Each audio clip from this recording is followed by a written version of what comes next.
When I first saw the media centre at Lord's, I was just gobsmacked. I mean, it's almost a spiritual place for any cricket fan and steeped in tradition. So I couldn't believe that they'd built one of the most futuristic buildings in the country. And what's more, that these plans were actually passed by the MCC, a club which has only recently let women in. It's one of the most traditional clubs in the world. Well, I was actually one of the first people allowed into the building. I've got a show on Radio 5 Live, which is a kind of like the kid brother of Test Match Special. And they let me into the media centre pretty much just as it was being finished off. Literally, the paint was still going on.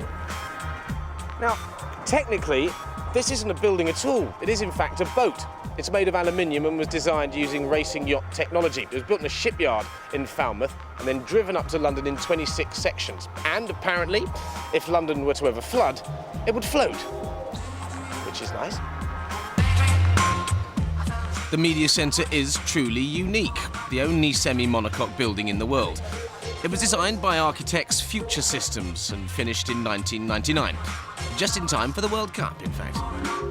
It's been compared to a radio alarm clock, a supermarket barcode reader, and most unkindly of all, to Sherry Blair's mouth. It's very unkind.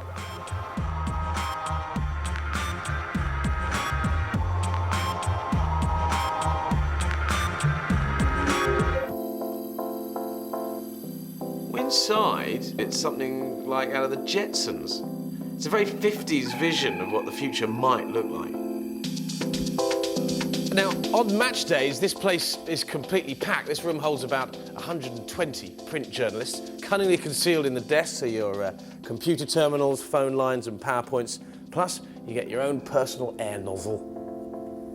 Apparently, the architects modelled the interior on a 1957 Ford Thunderbird. So you have this rather lovely powder blue carpet, which goes halfway up the wall, which then changes to this punctured suede, just like the ceiling of a car.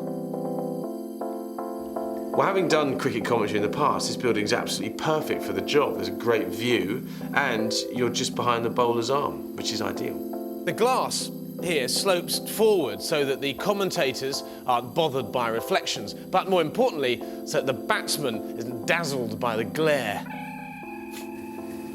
Because the building is so high, some of the commentators complained they felt detached from the game, so the designers installed speakers so they can pull up the noise level from outside.